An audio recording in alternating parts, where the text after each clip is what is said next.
Yeah, David Dread of Steel Pulse, and I'm saying hail to Lion Voice because it's time that the lion have its voice, have its own story. Says I'm stepping out here, hear me now. Yeah, the lion's voice. Raw.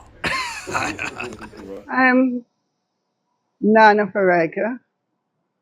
The time has come for the lioness to tell her story from her viewpoint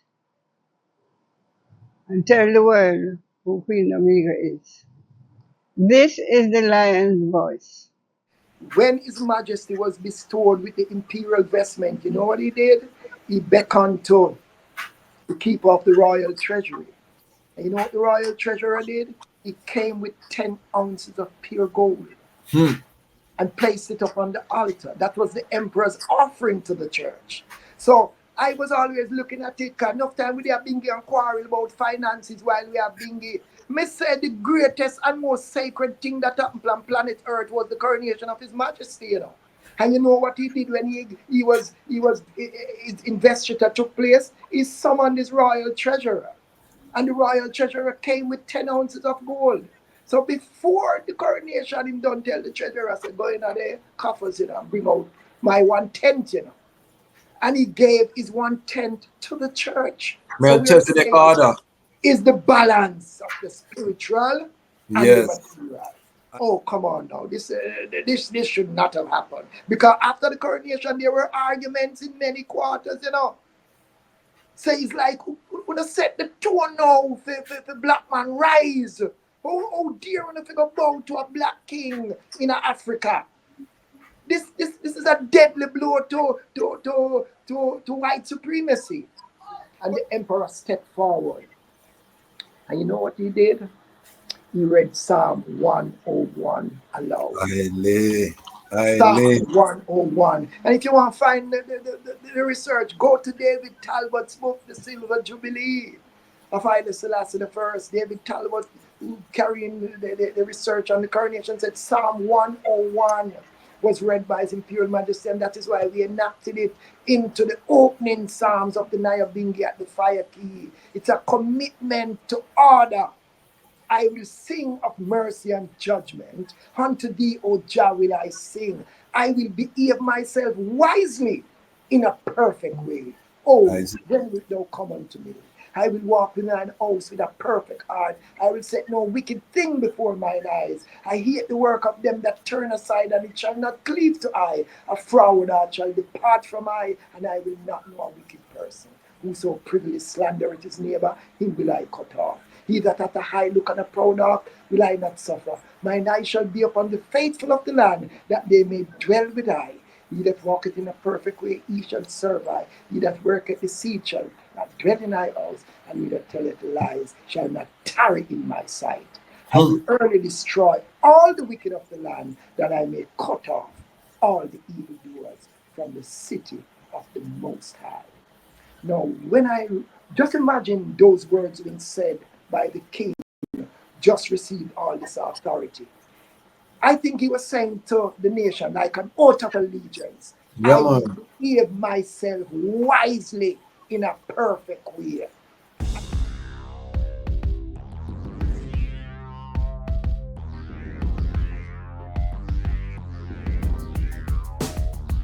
Well, Lion Voice, tell them that's the people first choice. Lion Voice, make the lioness them feel nice. Lion Voice, with the lion cubs we sacrifice. Lion Voice, got to show the people them the life. Lion Voice.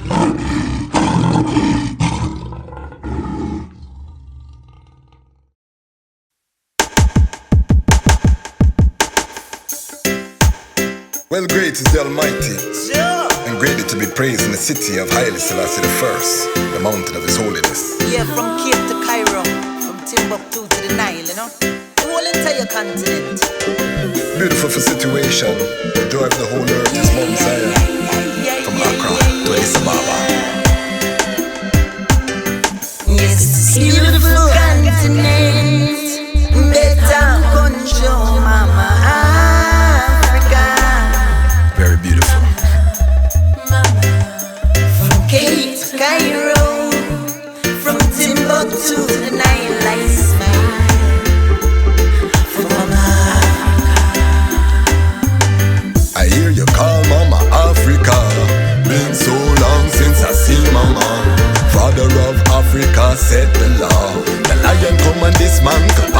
lion floor.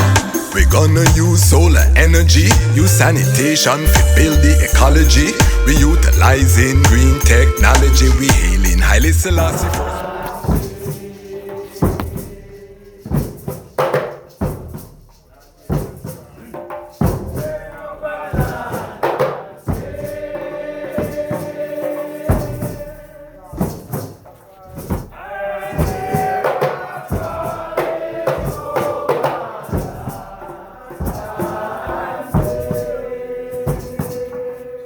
Greetings in that divine name of His Imperial Majesty, Emperor Haile Selassie I.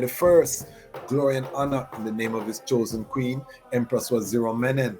My name is Kwasi Bansu, aka the Chasmach Kwasi, aka Ras Kwasi, aka the Reading Ras, aka the Pan-African Happy Man, creative industry attorney.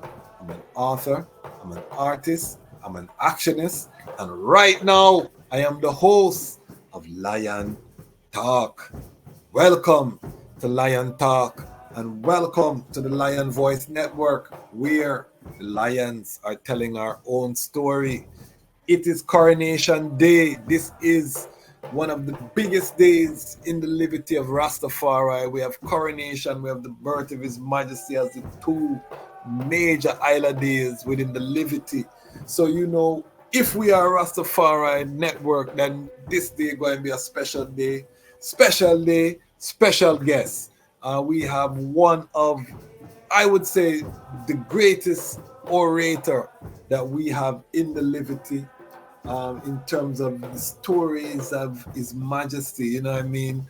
Is a brethren that inspired I as a young university student at Howard University. Seeing them man ya utter, you know what I mean? It inspire I and I. You know, also a public speaker, also doing different works to just step up the game, you know, step up the liberty. This is going to be one of those shows, family. We just had Rasa Bona, if you have not seen that live, doing very well on the platform. We put the pot on the burner, we bubble a nice sip. Tonight we're going to bubble a nice sip same way for the Coronation Ital, strictly Ital. We have Ras Ivi Tafari here, you know, again, one of the brethren that inspired I on the early chart. Before we bring on Ras Ivi, you know, everything we do, we have to big up the Lion Pride. If you just are coming to the platform for the first time, if you subscribe, you're part of the Lion Pride. Big up everyone. We are 11,500 plus. Brata we have now, we're headed toward 12,000. Our goal was 10,000 by January 1st. So everything we get over 10,000 now, Brata, we give thanks. Our goal now, all roads lead to 100 in the Lion Pride on Patreon. And if you don't know, Patreon is a third-party platform that allows content creators to directly be supported by their audience. We say we are Rastafari independent, non-aligned media. For us to stay independent, we need to be funded by our audience, because once we depend on sponsorship, and as the numbers grow, we'll get more sponsors. But once we depend on that, then when their checks, you know, or they don't agree with something, the checks will stop flowing and your thing pop down. If you are funded by your audience, you're accountable to your audience, and that's the business model that we are moving forward with.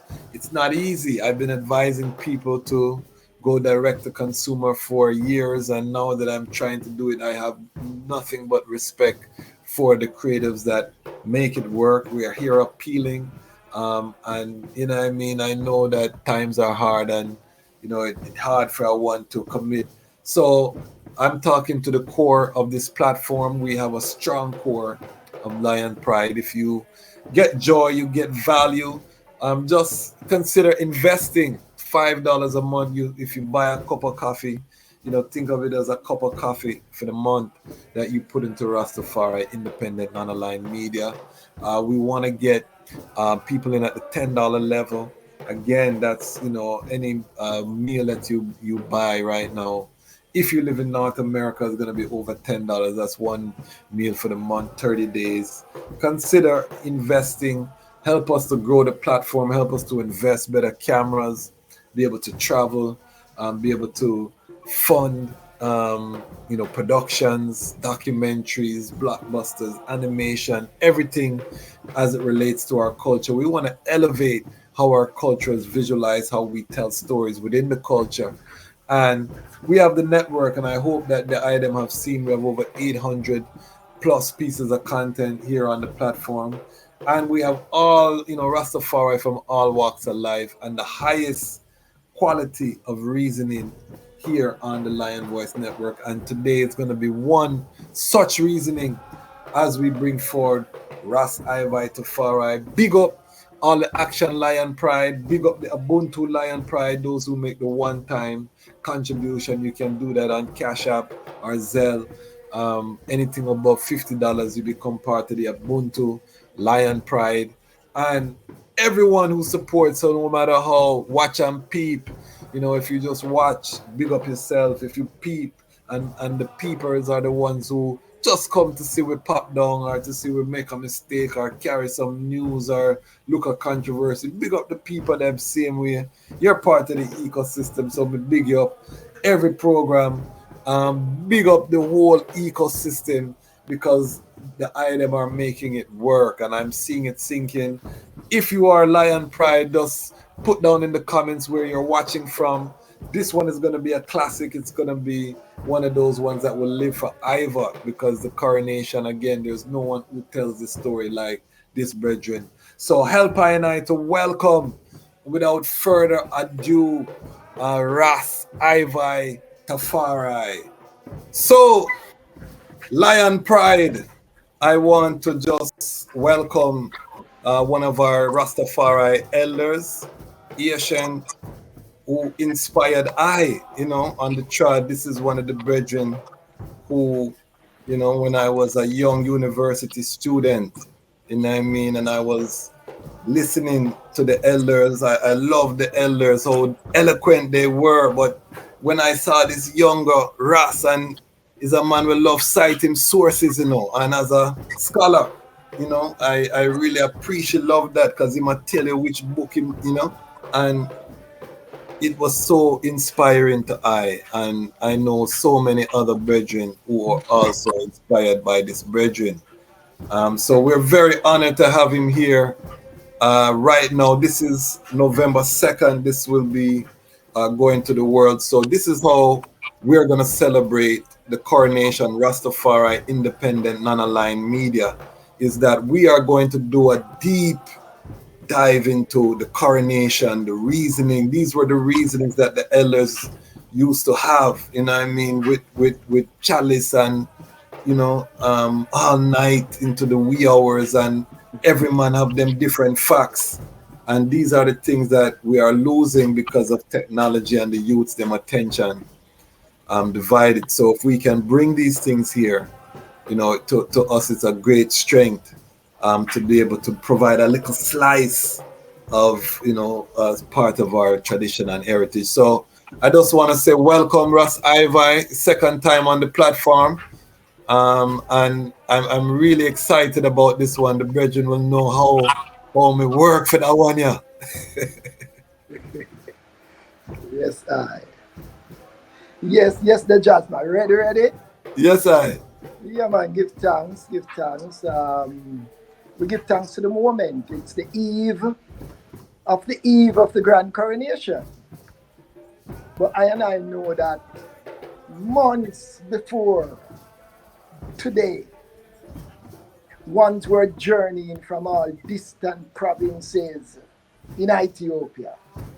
On horseback, on muleback, donkey back, on foot, on lion, on every animal that could bear an individual, depend on your rank. You depend on your rank, you have your nice fancy dress horses with your army and everybody with them. Ethiopia don't leave arms. They were going to the grand coronation, but they were armed to the teeth. Yes. The king of Wallo, the king of Aksum, the king of the Gambia, the king of Showa, everyone was moving towards Addis Ababa, the new flower. It was a great concern whether or not war would break out. Listen, Yes. remember, Ethiopia was always on the defensive because they know that the colonial powers wanted this spot of ground. The Pope wanted it because it was the seat of David. It had the Yes. throne, it had the Ark of the Covenant, it had the scepter of the world empire, it had the golden globe representing the lordship over earth. It had all the things that pertain into Christ and his second advent. So Rome didn't want it, and all these wars in Ethiopia was about capturing this spot of ground Yes, I. for for the Pope in Rome. And we know when Mussolini and them invaded Ethiopia, that was their intent also. But we are at Yes. coronation, and we have to rewind to the death of Empress Zaditu, because when Yes. Zaditu died in April 1930, the Ras Tafari would have been crowned the next day, Yes. but it could not have happened because then this coronation was not equated to Menelik or Johannes nor the other 200 odd kings. This coronation was one of higher significance. So therefore, the scepter, the triple crown, and all these symbolic appurtenances of the coronation had to be done and done with expert craftsmanship. So if it's England, the best craftsman there, if anywhere in them there, they had to be found. The garments, the imperial vestment had to be specially done. Yes. The diamond encrusted rings, the scepter, the sword of steel, all these things had to be embellished to look as regal as they would have looked for the King of Kings and the Queen of Queens. The country itself had to be renovated. Palaces Yes. had to be Yes. built because dignitaries from all over the world had to come. And it was a major show of strength because His Majesty says in his autobiography that in times past, the once a king died, the new king was announced immediately, so there was no gap. You know what I mean? Exactly. But that And could not because he have was been. so, strong in terms of his position in the country at that time, and because remember in 1916 there was a civil war, Ras Mikhael invaded. Exactly. So it was a recovering country. In 1928, you had, lot of intrigue and different things. Even as he was elevated to Negos, it was to quell certain vibration in the country.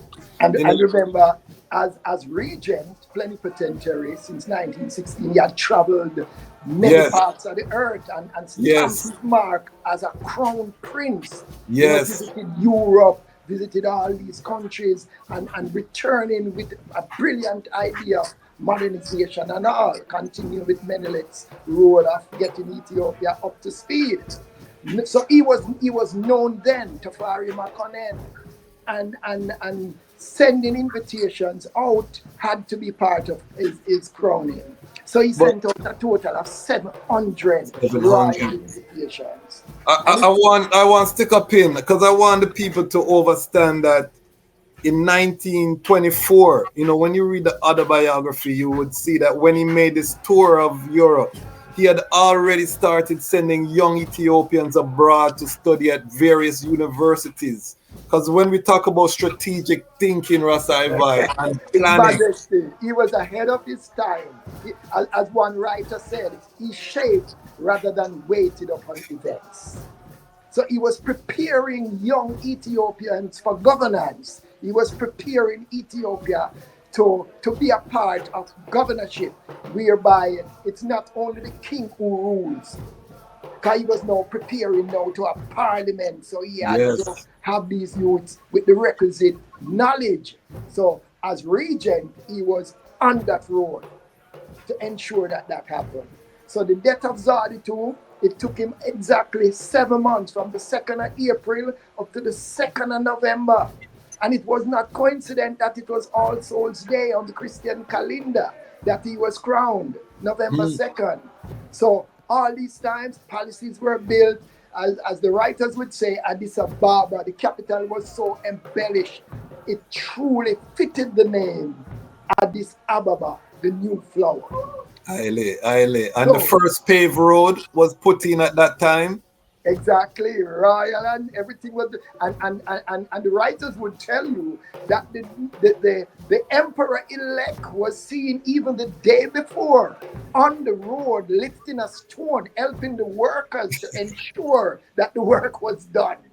Yeah, so we know that is, and remember now we set the tone to show that villagers from distant provinces were walking for miles, for weeks, for months, just Yes. to ensure, and it was the rainy season. So just imagine the journey through those rugged terrain and mule and horseback and on foot coming through because they had to make it to the capital to see the grand coronation of his and her, and here what happened. They were also anticipating the crowning of a queen on the same day. That did Yes. not happen for thousands of years.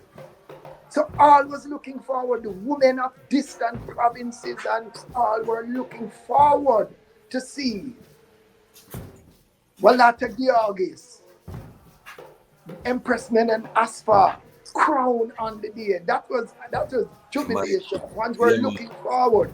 And then if we go to Europe now, we see in how the King of England was saying to the heir to the throne, you have to go to Ethiopia. What for? He must have asked, what for? You're going to the coronation of a black royal family. Now, a little white youth must care. A little prince, he must care.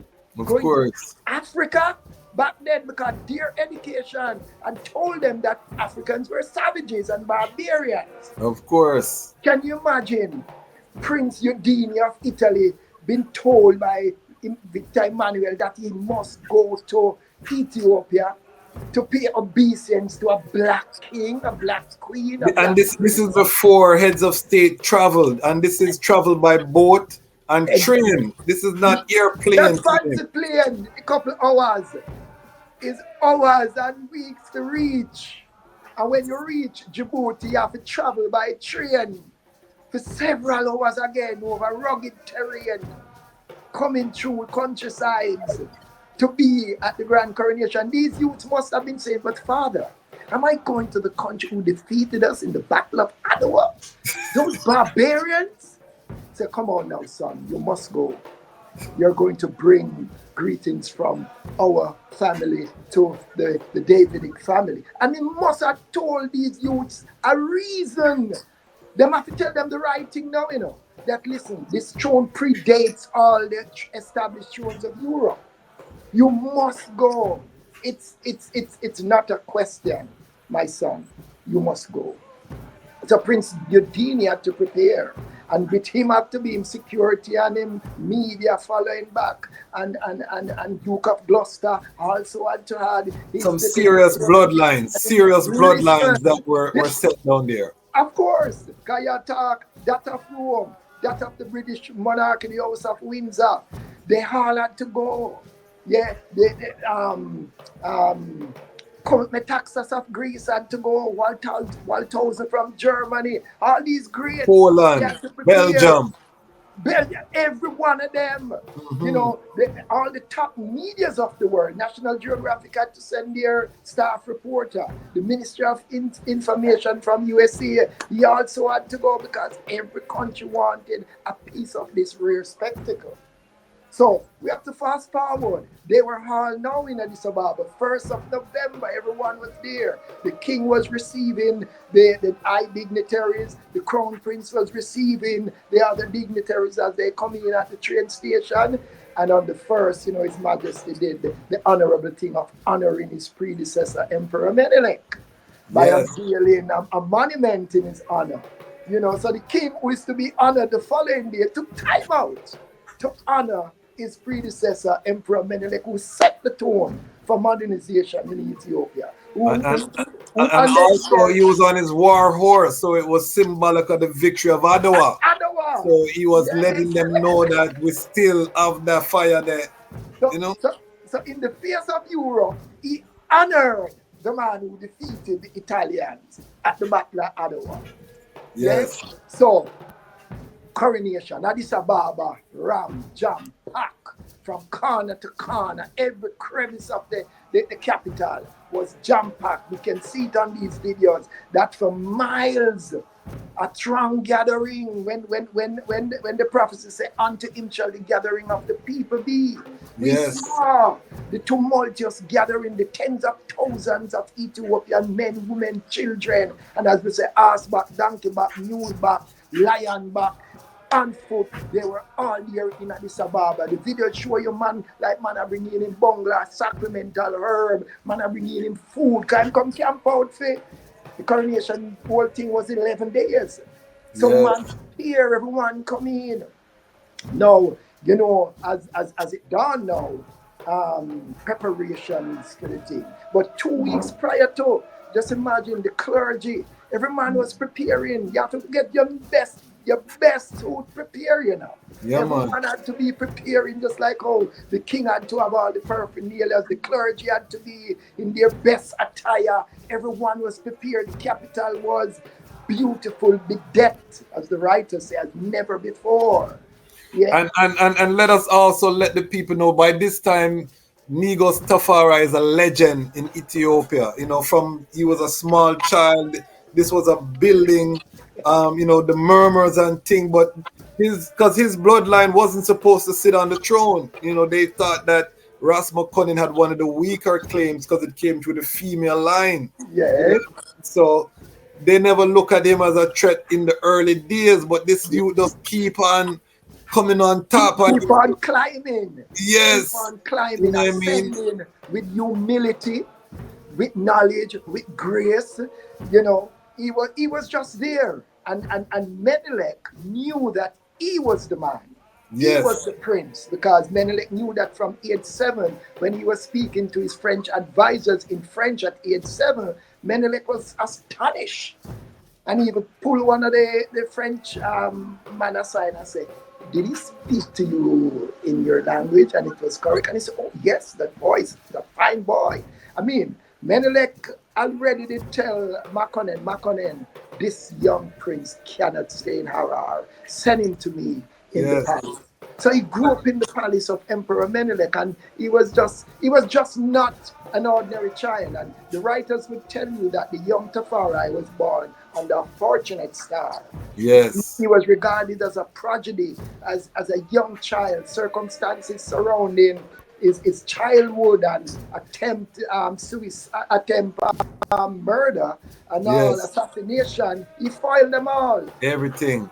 And remember, when in the autobiography it says that at the age of 13, when he went to stay with Emperor Menelik, he spent 8 months, day and night. He said he shadowed Emperor Menelik, all the affairs of government, until one day he realized that other youths were being educated, and he said to Emperor Menelik, you know, I wish to attend, you know, classes with my peers. And Emperor Menelik said, I didn't tell you because you're so advanced. I didn't think you'd be interested in them kind of learning there. And he said, no, you know, we want to learn.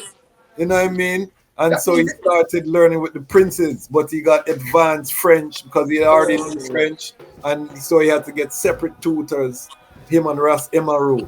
You know what I mean? Were there. But and because it's important, because when you talk about the priest chanting for 7 days, and you're going to go into that detail, I want the people to understand why the church was treating Tafari this way, you know, because they knew who he was. You know, the legend kept on being proven true. You know, by this time, when he's wearing the crimson and he's taking in all the seals, the country is behind him, the church, the man them within the Asian mystery schools, the monasteries, Deborah Libanos, you know, all of the Asian thing, they're with him by this time. He has won over, you know what I mean? And they were astonished by his depth of knowledge on ecclesiastical matters.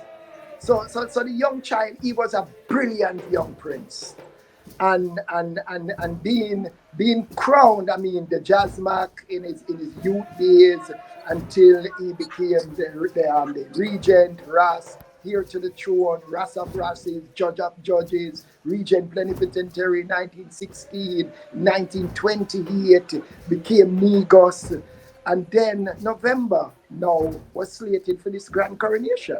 So 14 days prior to the coronation, the clergy was in their high orders praying over the royal appurtenances of the coronation for 14 days and night. This is a serious commitment of what you call spirituality, where these priests gathered and these are fast days, and they would have prayed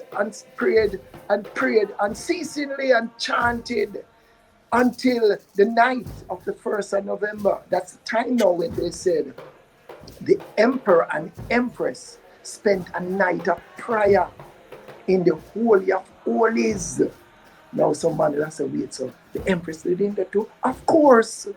The king brought his queen. They were inside the Kiddush Kidan, the Holy of Holies, male and female, chanting solemn prayer and meditation. I remember the coronation is a morning, and they were in meditation and prayer the night. They spent the night at the holy altar. So the morning, 7 a.m., when those church bells rang and the drums sounded and everyone was ready. St. George's Cathedral, large as it was, because I stood at the door and I looked inside 1992 and I imagined coronation and said, this massive church couldn't hold the grand coronation. No, they had to have two great tents outside in the churchyard and two canopies where the twin thrones were. And the bedrock from the throne room of King Solomon was also brought and placed inside these canopies to seat the throne of David. So it was like replicating the old Davidic Solomonic lineage, that even the bedrock from the destructed temple in Jerusalem was brought to Ethiopia. Okay. For his grand coronation. I did not know that. So you see? Yes, if you read Asorate Kasa's book, Tragedies and Triumph of the King of Kings, you will get that information. So under these great tents were the twin thrones, and then 49 devout priests and monks in the seven side at the cathedral. Now, if we look at the geographical location now, the cathedral was over there. The great tents was on the outside. So you will hear, and when you read the National Geographic, and it says from inside the cathedral came the seemingly far off chants of hundreds of priests chanting prayers to the God of gods. That means you're outside, but the sound of chants was emanating from inside the cathedral, outside into the great tents in mighty volume. And then the Abuna Krilios. Now we know that the head of the church now was the Holy Alexandrian Church, was the Abuna Krilios. So he too had to journey from Egypt to come to Ethiopia to be a part of the occasion, because he was the high Abuna. So he was the patriarch of Alexandria. So he had to be there. So His Majesty at the start of this coronation, he ordered Psalm 122 to be read. Okay. So Psalm 122 was the emperor's choice of the first psalm.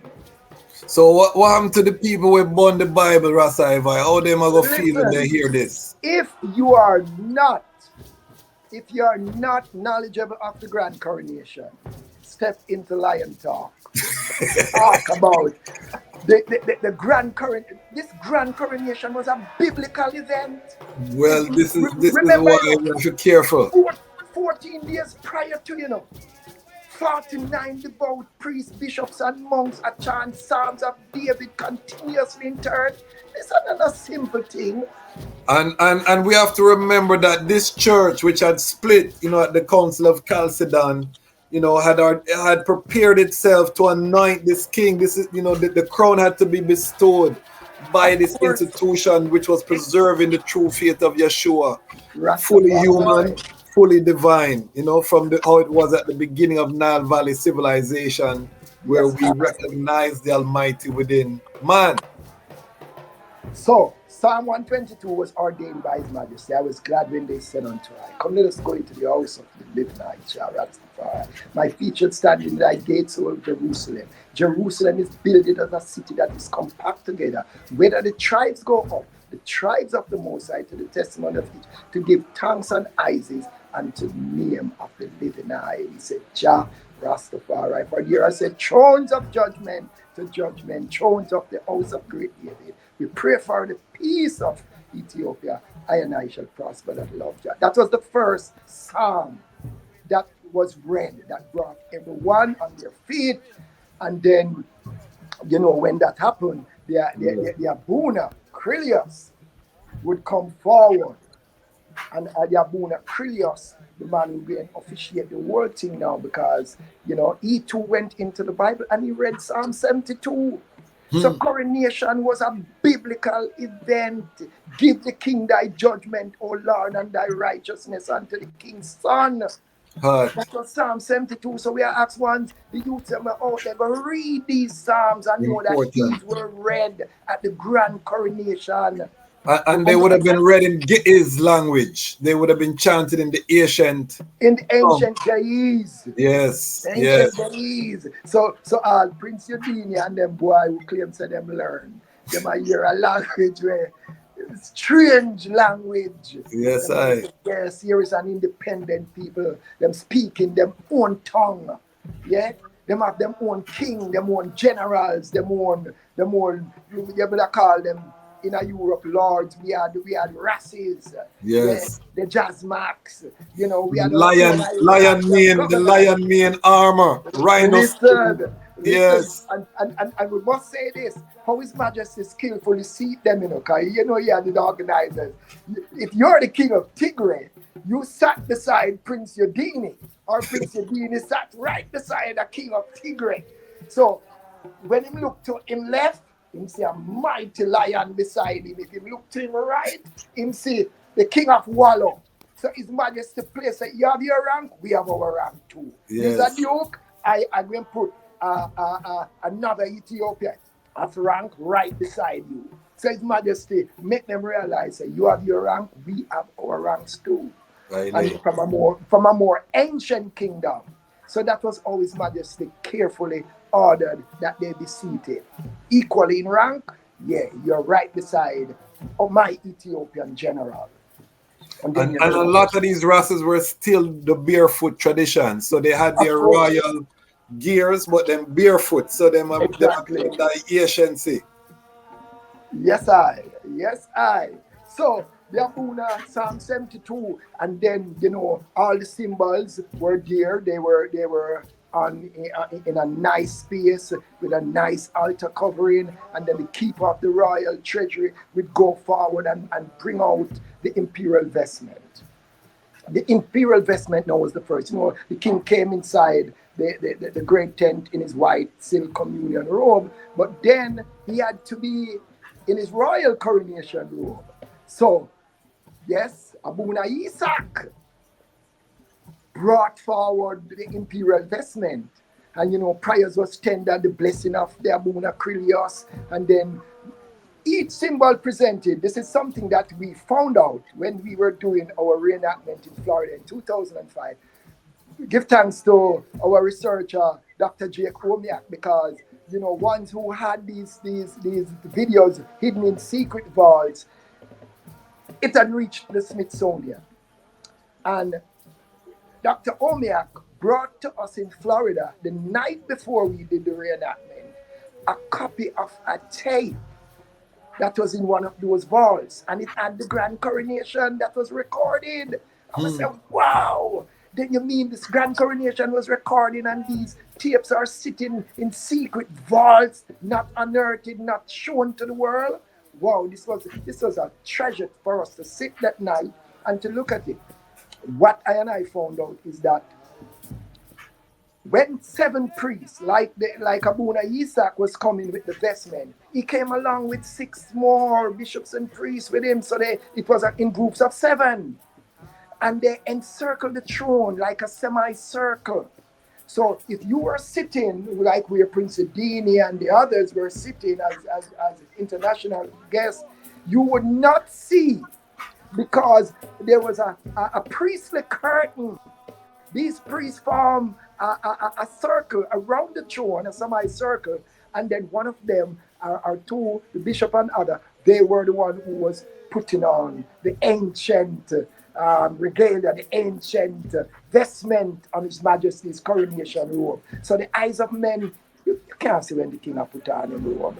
You have to try peep, and if him try peep to that side there, the lion man from Abuna Petros juke him, or the king of Tigray him try lion man juke him over there, say him have to straighten up and sit him up and know say what is happening there.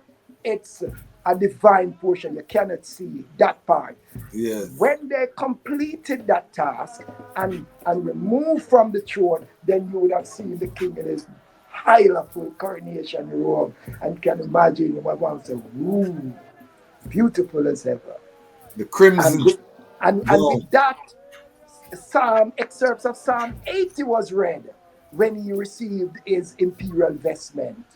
Thereafter, another band of 7 came, and the high priest of the south now, Abuna Sawiras came with the sword of Solomon, then brought it to the Abuna, bestowed his blessing, and that blessing now given back to Sawiras, who went up with another bishop to His Majesty. 7 of them now circled the throne and presented the sword. Now, you know the Abuna went across the emperor when he had his sword. And it was with these words, "Gird thy sword upon thy thigh, O thou most mighty, in thy glory and thy majesty." And then the Abuna came forward, and the Abuna said, "With this sword ye shall punish the wicked and protect the righteous." Hot. So he was given a command as to hold the sword, and there were other words that went with it, you know. You can succor the widow and the orphan, you shall protect the holy church, and all these things. So all these things were bestowed. But you know, prior to that, the emperor had to swear an oath, because the Abuna accosted him first before all these symbols, you know. "Do you, Haile Selassie the first, swear to protect the Holy Alexandrian Church, which, as you know from the times of the great kings Hasbaha and Habraha, have been in existence and in force? Do you swear to protect the boundaries of all your people and to build institutions of learning for the education and welfare of your population, and to protect your country in both peace and war?" His Majesty, I've never heard this level of humility. You know, His Majesty, when we read all his speeches, you know, him always say, "We in Ethiopia," him always say, "we." But here when say coronation morning, in answering the Abuna, "I will be the righteous monarch demanded of myself." And when I read that, I said, wow, this is a commitment. So His Majesty's first allegiance was to the church. And you know, His Majesty lists the independence of the church in 1962, it was, as one of his greatest achievements, when he won independence from Egypt. Yes. Even though Abuna Crilius was there, you know, His Majesty, deep in his heart, wouldn't mind it was an Ethiopian clergyman was the head of the church. But he was and he had started laying that groundwork from the 1924 trial when he stopped in Cairo and he met with the, you know, just letting them know the levels, you know what I mean? Giving them the reasoning for make him know about all of the book of Enoch and the Jubilees, and him going on some history, make the man them know we can manage in Ethiopia. You know, His Majesty has done so great, man. So after all that, you know, and you know, the Abuna even exhorted the people with the words, "Ye princes, princesses and ministers, ye nobles and chiefs of the army, ye professors and priests, look ye upon our Emperor Haile Selassie the First, descended from the dynasty of Menelik the First, who was born of King Solomon and Queen Sheba, a dynasty perpetuated without interruption from King Haile Selassie unto our time." And here the Abuna instruct them, "To him ye shall give obedience, not only in deeds, but even with your hearts." Aye. So when you sit in and hear all this, the Abuna and all them instruction as an Ethiopian, you must feel great that yes, we all have a commitment to make to the newly crowned emperor. So after the emperor received his imperial vestments, he received the sword of Solomon, then came forth the golden scepter. And Okay. the scepter, there's a magnificent history surrounding the scepter. I'm not sure if many ones have ever heard or even read. I would really like the judgment if we could just look at a few words pertaining to the scepter This is because the platform, Ras Ivi. Go where you want, take it, because we touched on it. I reasoned with your colleague Rasabona, and we touched on it. But we want this is what this audience loves, is to really the glory, the honor. We have to take time to share this with our young people across the world, because this is at the same time that Jim Crow is happening in America. There is no free African space on the planet Earth at this time, when all of this glory and all of these European powers are in the mountains of Addis Ababa and over 9,000 feet above sea level. Some of them probably having trouble breathing because they're thin. Them up in the holy mountains for real. And they're seeing something, and National Geographic describe it as a scene out of the Bible. yes, the writer said for a moment the centuries seem to have slipped back into biblical times. Yes. Meaning they were there, but it seemed as if the pages of prophecy was unfolding. Because with each symbol, there was a prophecy that was read. When he was given the sword, one priest read from Psalm 45. Hot. Gird thy sword upon thy thigh, O thou most mighty. I encourage you to read these things because His Majesty sat in the presence of all these prophetic utterances that heralded his coronation. Yeah? When are we coming to the scepter? Yeah, But man. as you say, the scepter, this is an information on the scepter. And, Wallace Budge, one of the great historians, he did a research. And this is an information that we shared when we did the reenactment because most racists probably up to now have not read this or heard this. The Yes. lion voice, with the lion reasoning, with the lion talk, will unfold. So the Haile. scepter, a magnificent piece of craftsmanship, was ready to be bestowed. The symbol of the emperor's authority, wisdom, and knowledge was made of solid gold. On the flat bar at the end was written in Hebrew letters the ineffable and mightiest of all the names of God. This great name stands in the middle of the pentacle, a magical and mystical symbol which was in use in Babylonia in the 4th millennium before Christ. Hmm. We are talking about our empires, our kingdoms, We're not Yeah, talking man. about, we are Kush. talking Once you about say Babylon, our ancient empire that brought the hanging gardens of Babylon. yes. Once you say Babylon, you can just say Kush, Exactly. That's interchangeably. what Because Job sometimes said. we think Babylon, they think about Arab, but in that Yes. Babylon, you think No. the Asian Babylon is Ancient Kushite. kingdom of Kush. Yes, Yeah, I. man. The pentacle was cut out on the wonderful shamir stone, which was set in the famous ring of King Solomon. Hmm. The great name enabled him to work miracles, and the pentacle gave him power to destroy all the evil influences which the devils and their servants on earth could bring against him. As the Emperor Haile Selassie I, the conquering lion of Judah, was the 225th king in the Solomonic line, both the great name and the pentacle was inscribed on the scepter. Hmm. So it was just in the ring of Solomon.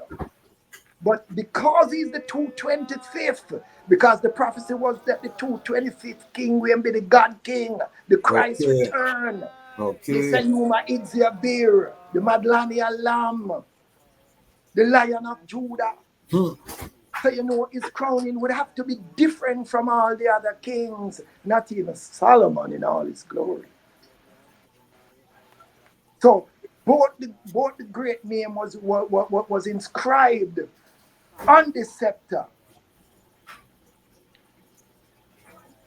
So as the emperor was the 225th king, both the great name and the pentacle was inscribed on the scepter. On the right hand side of the length of the shaft was engraved in the Amharic language of Ethiopia the words from Psalm 68, verse 31: Ethiopia shall stretch forth her hands unto Hmm. the Almighty Jah. On the left side of the length of the shaft was engraved in Ge'ez, the ecclesiastical language of Ethiopia, the words, the scepter of Haile Selassie I, King of Kings of Ethiopia. Hmm. The question is, was this newly done? Was this the scepter of state? Or was it that it was specially done that it bore the name, the scepter of Haile Selassie I? Or it was inscribed to be given to the king whose name would have been Haile Selassie I Hmm. and be manifested on November 2nd, 1930? Well, the scepter bore his name, the scepter of Haile Selassie I. Serious thing. At the top What of the book is that shaft, they're reading from before you continue? this is the script I had put together for the Grand Okay, Coronation okay, okay, reenactment. okay. But the Give them. writings came from a book by Wallace Budge. He wrote this piece. Yeah. At the top of the shaft is a reproduction of the circular seal of King Menelik II of Ethiopia, showing the lion carrying the cross with its banner unfurled. The inscription read, "The Lion of the tribe of Judah had conquered." You know, Hmm. Menelik, that seal would have to be on the scepter, on the top bar of the scepter.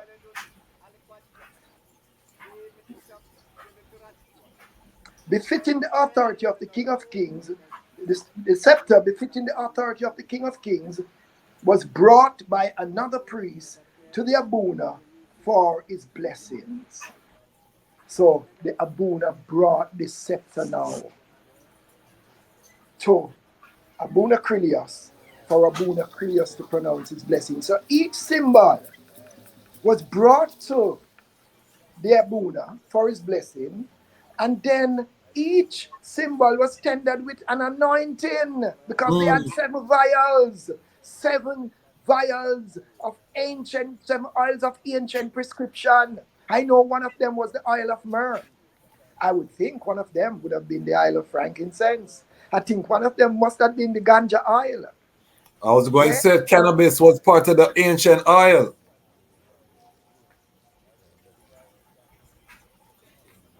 I'm not getting any sound. Your sound gone.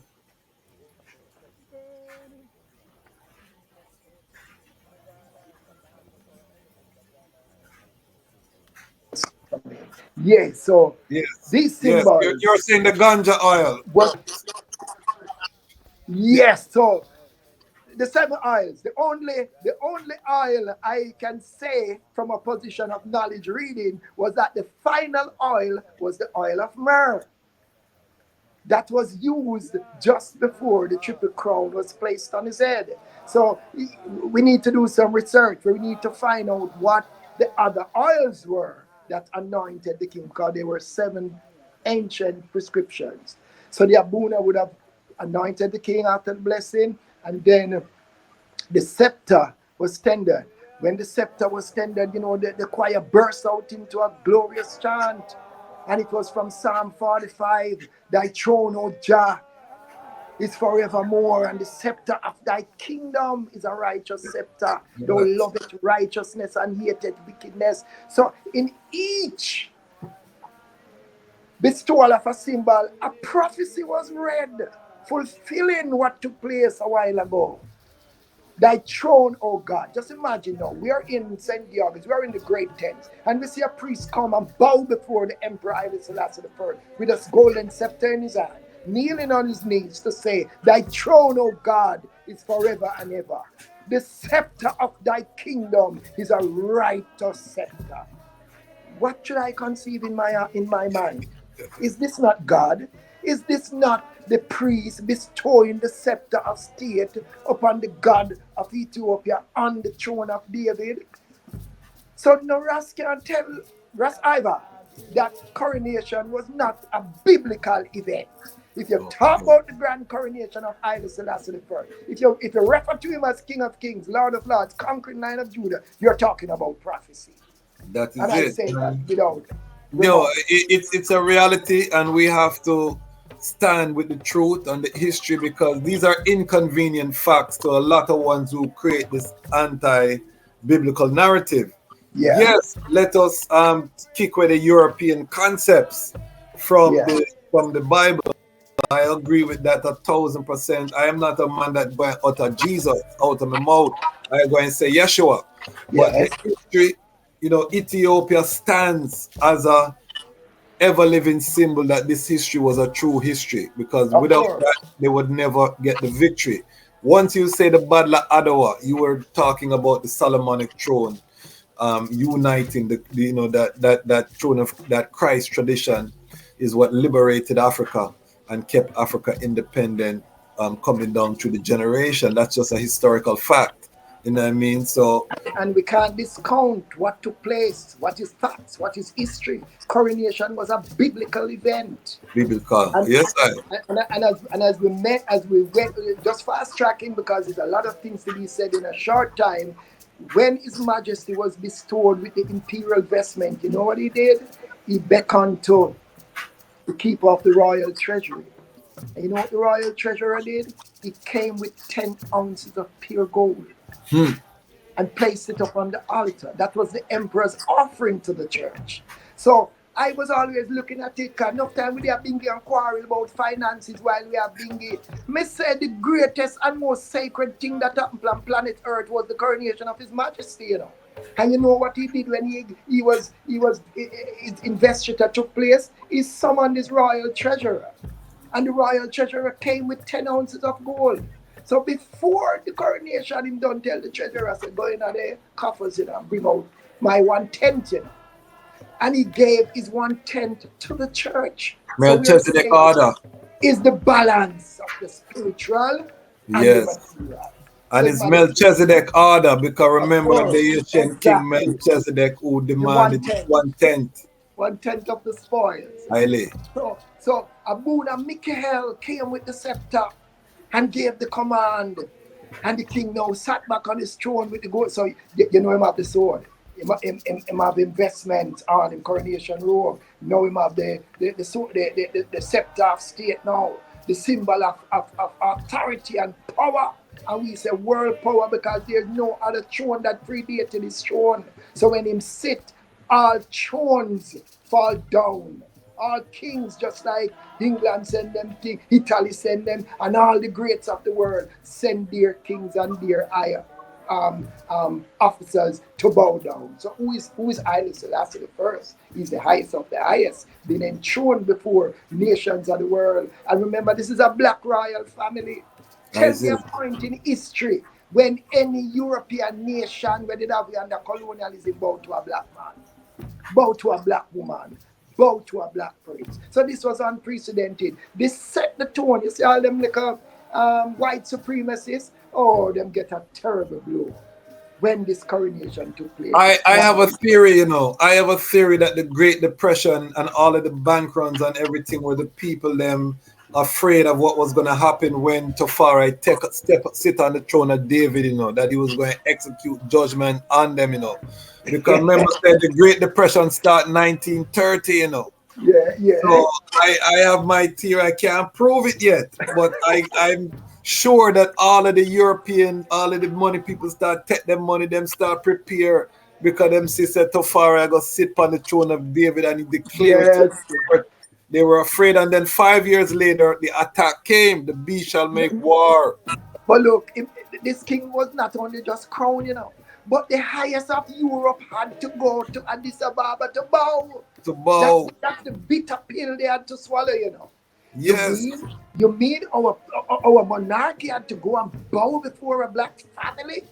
Oh, come on now. This should not have happened. Because after the coronation, there were arguments in many quarters, So it's like, we're going to set the tone now for black man rise.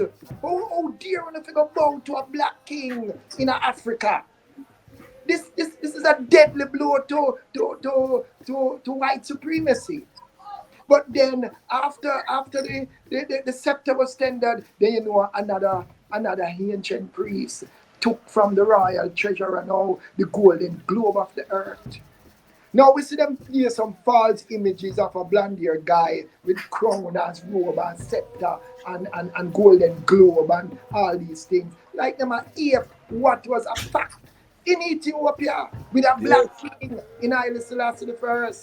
And the symbolism of the globe in his hand was like, you hear the chant just say, Jah got the whole world in his hand. That's the symbol. He was Lord over earth. That was that symbolized that, yes, he's the God over earth. Here, and hear what the priest say. Thou shalt have dominion from sea to sea and from the rivers to the ends of the earth. Yes, and gave him the golden globe of the earth. So we always say when we are chanting, Jah got the whole world in his hands, Jah got the whole wide world. The church people, them sing it too. But can they show us a symbolism of any character personifying the reality on earth on the throne of David? Christians talk about Christ being a King of Kings and Lord of Lords and a conquering Lion of Judah. So are you telling me that the same things that fulfill with Haile Selassie I is going to fulfill with another person? They would be second. They would be second. They can't be first. And him have to come from the same family of Haile Selassie I. Yes. They have any authenticity to the lineage of David and so on. And Ras Abuna made a very good point first day. He said that the scepter shall not depart from Judah. Nor a lawgiver from between his feet. That was part of the exhortation when the scepter was tendered. The priest continued to say, the scepter shall not depart from Judah. So it's a black man thing. And he's saying right now the scepter has departed because there's no one on the throne. For the first time. So that means that Shiloh must have come. Of course, because the reign of the king, even when he is not there, physically there, then because there is no king to be crowned, there's no other to take his office, so the king reigns. Yes, and remember that His Majesty said that the sacrifice of Yeshua meant that the Almighty now dwell within the hearts of man. And so we see that this Lion of Judah flag now flies on every continent across the earth. Not by gun and bullet, but by divine order and his children, because he also says that the time when the emperor would govern by himself, this time has ended. The time has come for the people to share in the responsibility of government. With the emperor, and this is why he became Minister of Education, to train this generation and the generations to come. That Haile Selassie now is in every ample, every eye. I now become the goodie of Haile Selassie first. So to take us forward, the eye was doing such an exceptional work. So as the eye say now, the Lion of Judah flag. Remember, even the state take it down, since 1974, Yes. That Lion of Judah symbol, it was taken even from the certain buildings. They remove all these things because, the Marxist Mengistu regime, the influence of the Marxists came into Ethiopia and tried to erase his name. Yeah, but Ras Tafari, as the I say, has globalized this flag. Everywhere you go on the planet, where there is a one shouting the name Ras Tafari, that red, gold, and green. So Rastafari, we own that flag. We can now own that flag. It's not the state flag of Ethiopia anymore, but it's the flag that you will see in every home of Rastafari, representing the Lion of Judah as written in prophecy.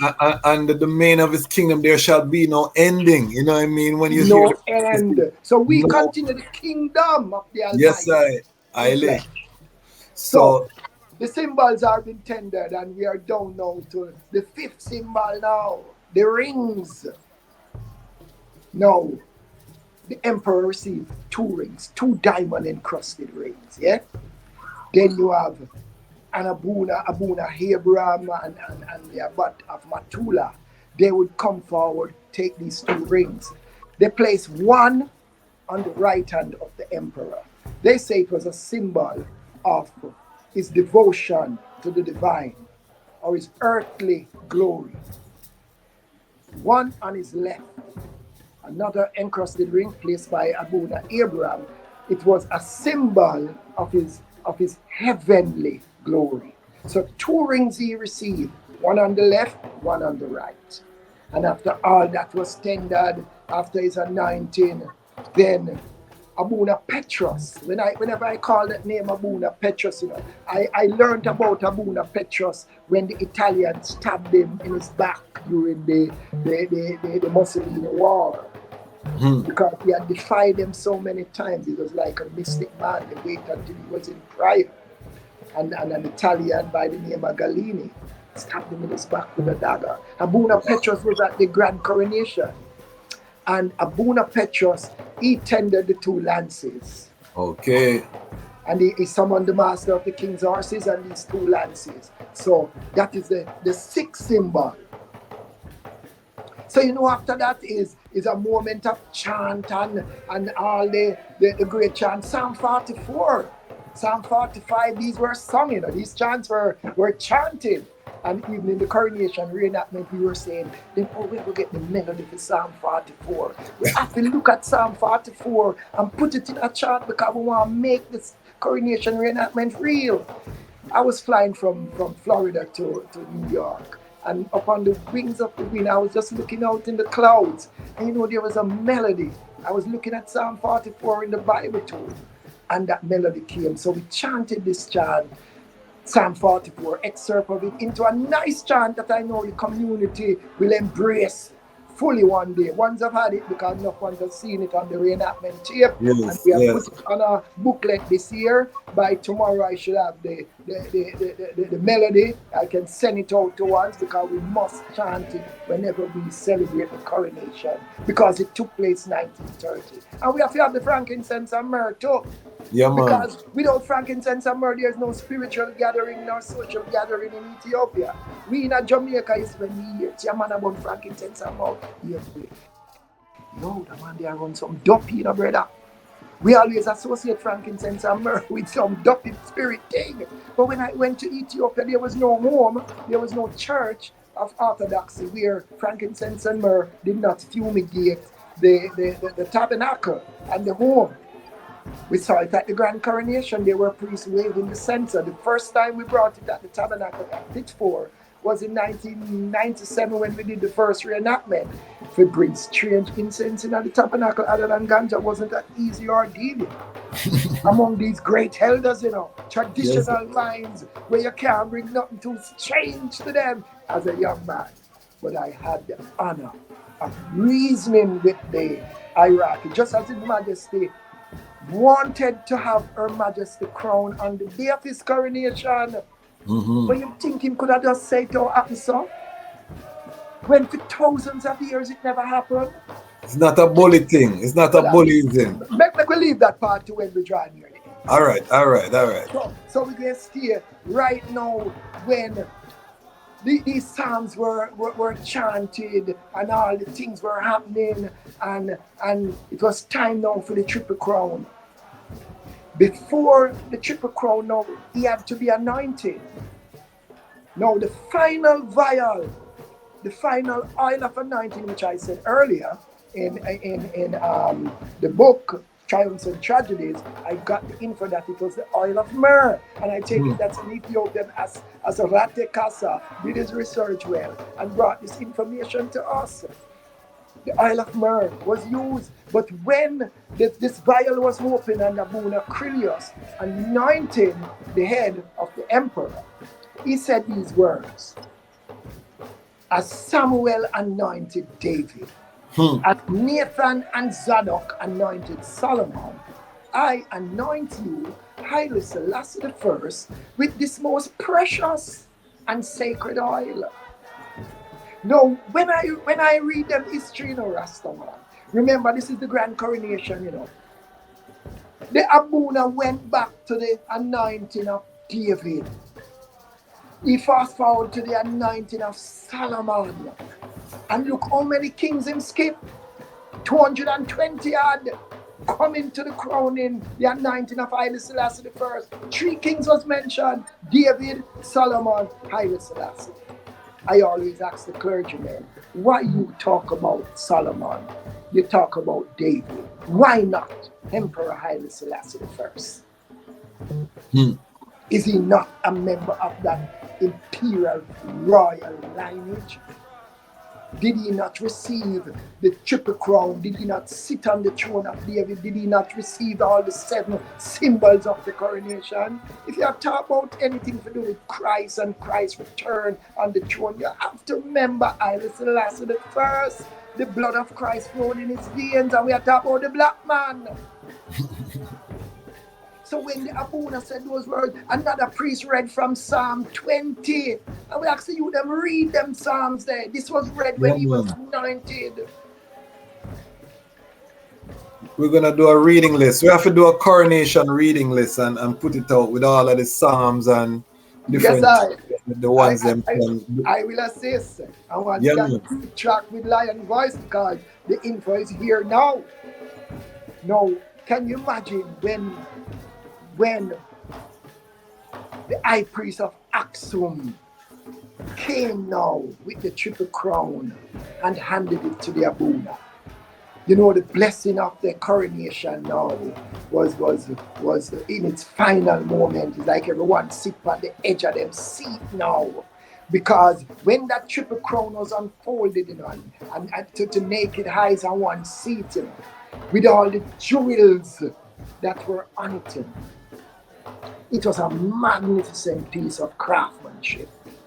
The triple crown, because hence now, here is a king who was crowned. This is the 3rd time he was crowned. He was crowned 1916 as regent plenipotentiary, heir to the throne, Ras of Rasses, judge of the judges. Yeah. He was then crowned, Negos, 1928, October 7, and now, November 2nd, he was to be crowned, Negas, King of Kings, Emperor of Ethiopia, King of Zion, King of Israel. Can you imagine? That crown now was brought up by the Abuna and placed upon the head of his imperial majesty. And the Abuna looked at the emperor and said, may God grant that this crown be a crown of halo and holiness. And when this crown is laid aside, may you, Haile Selassie I, inherit a crown of life eternal. Haile. And the crown was placed on his head. We see the crown laid aside now, so we know His Majesty is in eternity. Because that was the blessing of coronation. It was said when this crown is laid aside. So there was a prescribed time where we would have ruled for 44 years. That was a very symbolic time when the crown was laid aside. So the emperor now been crowned King of Kings, Lion of Judah, all these titles bestowed upon him, and the multitude now and the chants went up. The emperor stood up. This is the time now where he got up from his throne, the golden globe in one hand, the scepter in one hand, the triple crown on his head, the imperial vest in the 2 diamond encrusted rings, the master of the king's horses with the lance, and the emperor stepped forward. And you know what he did? He read Psalm 101 aloud. Psalm Haile. 101. And if you want to find the research, go to David Talbot's book, The Silver Jubilee of Haile Selassie I. David Talbot, carrying the research on the coronation, said Psalm 101 was read by His Imperial Majesty, and that is why we enacted it into the opening psalms of the Nyahbinghi at the fire key. It's a commitment to order. I will sing of mercy and judgment. Unto thee, O Jah, will I sing. I will behave myself wisely in a perfect way. Oh, when wilt thou come unto me? I will walk in thine house with a perfect heart. I will set no wicked thing before mine eyes. I hate the work of them that turn aside, and it shall not cleave to eye. A froward heart shall depart from eye, and I will not know a wicked person. Whoso privily slandereth his neighbor, him will I cut off. He that hath a high look and a proud heart, will I not suffer. Mine eye shall be upon the faithful of the land, that they may dwell with I. He that walketh in a perfect way, he shall serve I. He that worketh deceit shall not dwell in thy house, and he that telleth lies shall not tarry in my sight. I will early destroy all the wicked of the land, that I may cut off all the evildoers from the city of the Most High. Now, when I just imagine those words being said by the king, just received all this authority. I think he was saying to the nation, like an oath of allegiance, I will behave myself wisely in a perfect way. And he did that. I'm not going to take no lion around him, you know. I'm not going to take those who work deceitfulness against him brother and him sister. And it's something that we as Rasta have to hold on to. And know that it is Majesty can make this commitment. And when you read that at the coronation, we are to take example that these traits, we must maintain the positive of the traits His Majesty tell us, so we mustn't be a part of, and we must hold the positive part of knowing that we not tell lie, we not thief, we not backbite with brother, yeah, we not do none of these things, because if you're wicked, Him tell us, I will early destroy all the wicked of the land. One of the word sound that we're pushing on the Lion Voice Network is discipline right now, because what he's talking about, yes, is a disciplined life. And even the enemies of Haile Selassie, when you read the critics, they would agree that he have the highest degree of discipline. They may not, they may paint it a certain way, but no one can argue in terms of the impeccable nature which His Majesty moved through earth. They would say he acted like he was a god, or they would use kind of things to try slander the king. So many great men in Africa who met the emperor, they can tell you that they felt like they were in the presence of God. They were in the presence of someone who was more than a man. They can tell you when Billy Graham was seeking to find an individual church figure to speak at the Berlin Conference of Churches, he searched his thought and mind of all the church fathers he had met as an outstanding church leader. And he said there was none he could find outside of His Imperial Majesty, Emperor Haile Selassie I. And I read that in his autobiography in the home of my family over there, my Empress mother and family in Long Island. I was just there and saw a book on the shelf, the autobiography of Billy Graham. And when I took the book out, one of my brethren said to me, Ras Ivi, what are you doing with that book, autobiography of Billy Graham? That's it. But I have a Billy Graham book here. Preach and President. Just all right. So in his autobiography, he spoke of how he wanted to get a significant world leader that encapsulates the fullness of what the Christ life should be. And he searched his thought and mind and all. And he could not come up with none other than the person of Emperor Haile Selassie I. So he sent invitation. He asked His Majesty, please, we are asking Your Majesty, would you like to come to Ethiopia to talk to you about this upcoming conference, and we'd like to invite you to be there. He said when he made his trip to Ethiopia, the day came when the emperor decided to meet him. When he was walking up the palace ground, to go to the palace, he said, to his left was a great lion. To his right, there were other lions. And when he looked to his left again, there was more lions joining the party, the pride. So a white man been escorted up to the palace, saw lions to his left, lions to his right. He said, I was so scared. But the guide said to me, be not afraid. They will not harm you.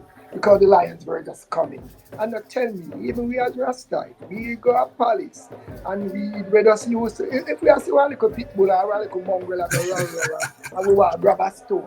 Can you imagine? We see some enormous lions walking. It's only I and I with the faith and love of His Majesty will just have the confidence that no, the King's Lion will do us as Rasta. Would I hold that faith there now? But yes, still sir. I watch him. And still I watch him do it. So Billy Graham said, when they said to him, they comforted him to say, no, you're okay, you're fine, just keep walking. He said in his book, I guess the King's Lion did not relish the flesh of a European. So, and that's a science, you know, that's a science because the king has shown us that no weak heart can come before the throne. You understand? So he said he entered and he and His Majesty had this discourse. And we know the history of His Majesty's speech to that conference of churches, yeah? It's a must read. It's a must read. Yes, I. So the king been crowned now. You know, the crown prince was next because the ceremony was a lengthy one, you know. Yes, Guys sit down till him weary, you know. I remember not even him blood I can't give, you know, because he can't get up about him and go about. You have to sit down there and observe what is happening. You have to even forget say you didn't want the bathroom. Forget say you're all hungry too because nobody now eat nothing or drink nothing. Or this is a divine ceremony. Yes. So the crown prince, Asfa Hussein, came and knelt before his father and the Abuna accosted him too. That will you be like Absalom, hungry for power, plot against the father? Will you be like Adonias, who plot against his father David? And you know, the prince with humble answer, that conscious as I am of the golden maxim to honor thy father and thy mother, I will never plot against my father, the emperor. So he had to swear oath. His Majesty had to swear his oath. And when His Majesty swear his oath, you think him oath did not swear, so a priest does come with a book. A golden book of oath, and give him a golden pen and say, Your Majesty, put your signature there. But you have to sign to your oath, you know. That means at any time, if any king in that lineage was bestowed with this authority of kingship, and you go break your oath, what you think you're going to do? He might go for the book of oath, can come show you, you know. And show you where you did sign to, you know. You think he might tell yourself to abdicate? You think he might tell you say you impeach? You yourself know you violated your sacred vows. Get up and go. So the emperor had to swear his oath of allegiance to the church, to the crown, to the people, to the whatever. And Crown Prince, as I was saying, had to swear his oath also that he will not be like Absalom, hungry and thirsty for power, plot against his father. Later on, that oath is questioned because in 1960, when the emperor went to Brazil, we know, who study the history, knew what happened in 1960 when he sided with those usurpers wanting to put him up as the new emperor. So he too swore his oath, and his father say, may God grant you here to my crown, authority, and throne.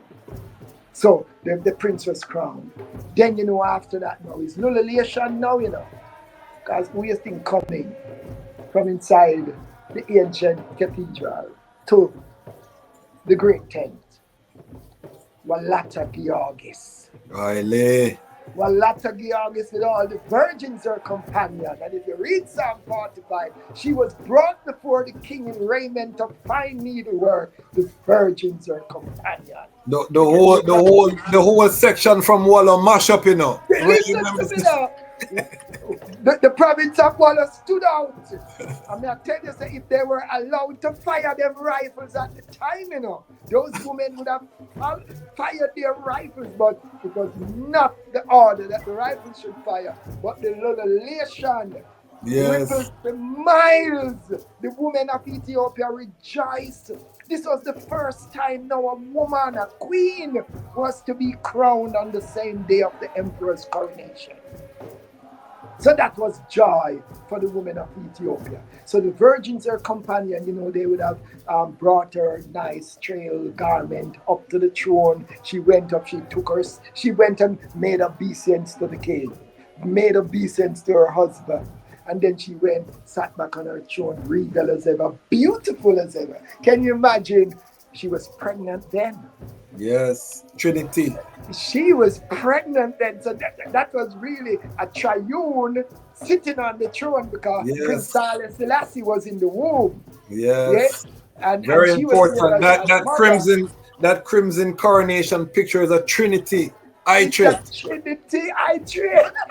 Yes, And then there was Prince Makonnen was standing there at 7, and Aspa was there at 14. So these youths stood up through this lengthy ceremony as regal as ever, you know. And to have the empress at the most holy altar the night before, early in the morning to be a part of the ceremony, pregnant. And the mothers were watching and listening live. You know what pregnancy is when you know, those lengthy hours. But, I mean, it was mind over matter. This was the most auspicious moment of her life. She was to create history. She was the first queen, the first woman to sit and crown on the same day of the emperor's coronation. So, you know, the Abuna would come forward. The same Abuna Saruwas, he placed a beautiful diamond ring on her hand. And then the Abuna brought forward now her crown, the crown of the Queen of Queens. Because Zardatu was Queen of Kings, but Empress Madam, her Imperial Majesty, her title was Queen of Queens. So when Abuna Krilios brought the triple crown, he brought the crown of Empress, he gave it to His Imperial Majesty. In my view, because it was a custom for the king to crown the queen, Abuna Krilios gave the crown to the emperor. Yes, I don't think that was what was to be done. But how it unfolded revealed to me that yes, Abuna thought that the king would have crowned his queen, as customary. So he gave the crown to His Imperial Majesty, who took the crown, bowed his head. We know that's a sign of a moment of reverence. Yes. In silence, so we know it was in meditation and prayer. And then he sat back on his throne, looked the Abuna in the eyes, stretched the crown back to him, and said, "As I have been blessed to receive from your hands this crown granted me by God, I ask you, your holiness, to place this crown upon her head." You must imagine when that happened and the Abuna took forward the crown and made a few steps over to the canopy where the empress was and placed the crown of state upon her head. And the Abuna came and spoke of, made this crown be a crown of joy and let it bestow intelligence and piety upon you, your Imperial Majesty. And he crowned the Empress. Wow. The little elation that went on when that happened, and then the Abuna said, "So be it," and the audience said, "So be it."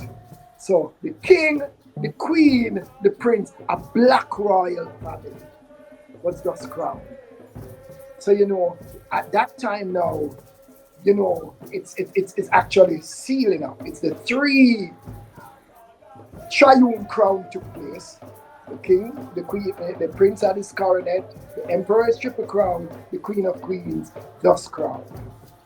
So the choir would go up in a moment of solemnity and chant and then the dignitaries. The clergy came forward and all bowed before her divine majesty, his divine majesty. They bowed before the imperial family, then followed by the dignitaries. So the Duke of Gloucester, hey, white guy, come bow. You never bow before a black king? Come up now, come bow. Yo, Prince Udini from Italy, your turn. Come bow. This was history. This is where the black man now for rejoice now because you know we have a king, we have treated us come on the earth. So we have to go Ethiopia, go bow before a black king. The holy mountains. Yes. So they all bow before the king. And then it was time now for a royal procession outside the cathedral. And the multitude shouted and waved palm branches, Hosanna, Hosanna, blessed be the King of Israel, blessed is he who cometh in the name of the Lord. So all these things were said, and the multitude shouted, and the ululation of the women in Ethiopia, and a 101 gun salute, and a sound of 1,000 trumpets echoed throughout Addis Ababa for miles. When we hear a one trumpet sound, it's a heavy sound, And when you hear 1,000 trumpets have a blow with all might and splendor, it's a mighty sound that transmits sound for miles. So 101 gun salute, a sound of 1,000 trumpets in the city of the great king. So His Majesty became the 225th king in the line of David and Solomon, the 334th of all the divine kings of Ethiopia, 134th of the divine kings, and the 334th in the line of succession. That was historic.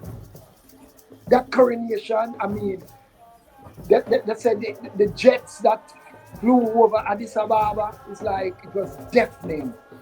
All the parking, all the symbols, everything, it was just pandemonium. You could see the thousands of people who lined up to follow behind this royal procession now, going to the palace.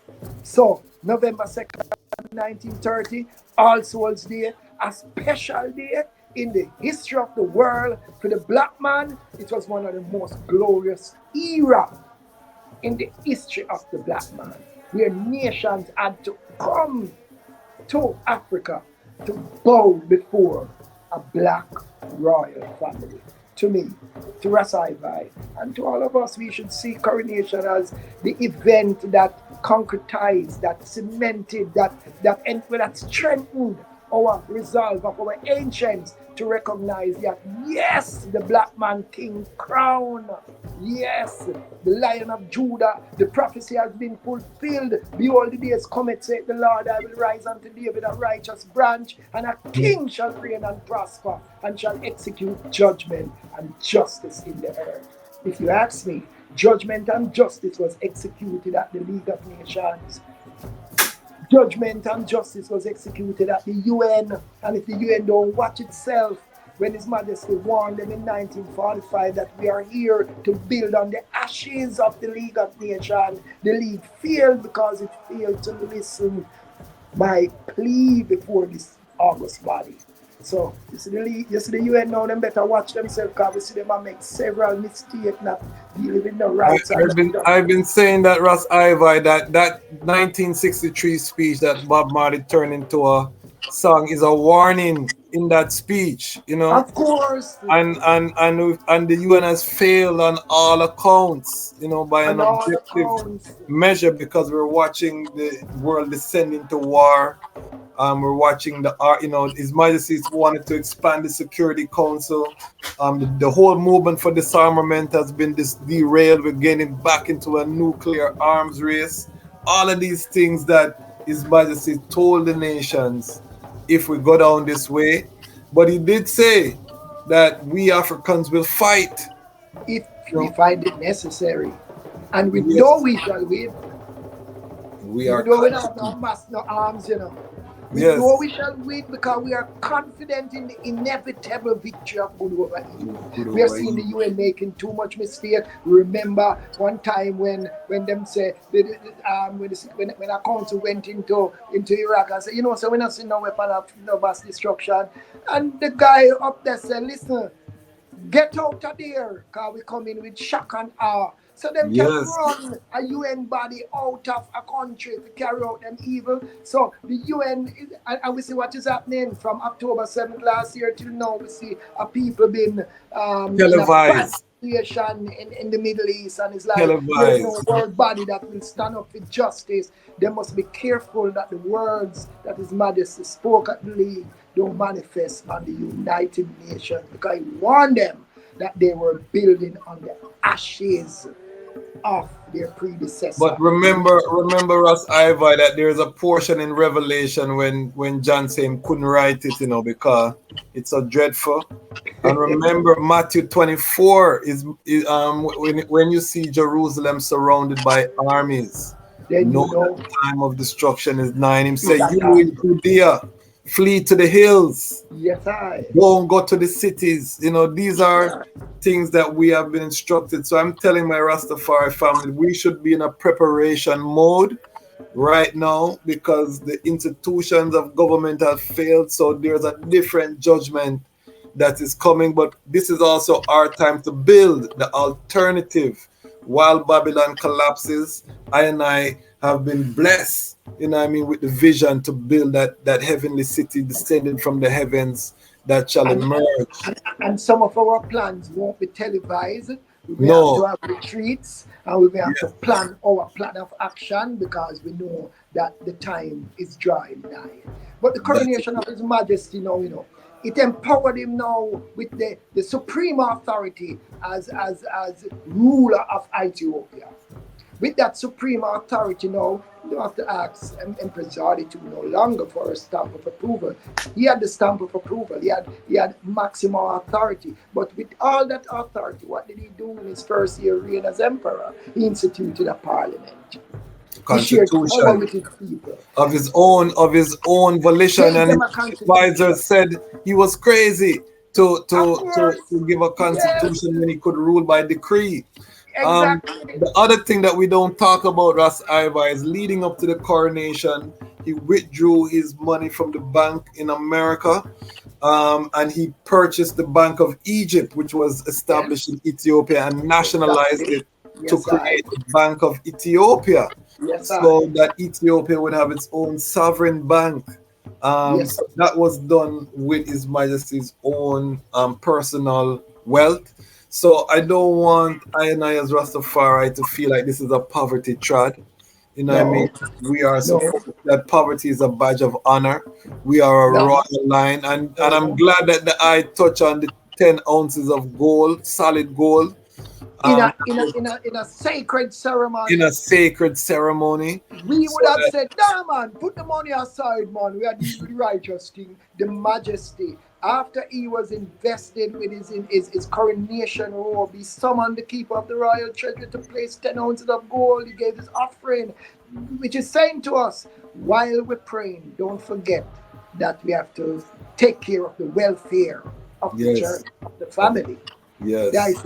So His Majesty, after coronation, his works, he was so empowered with greatness.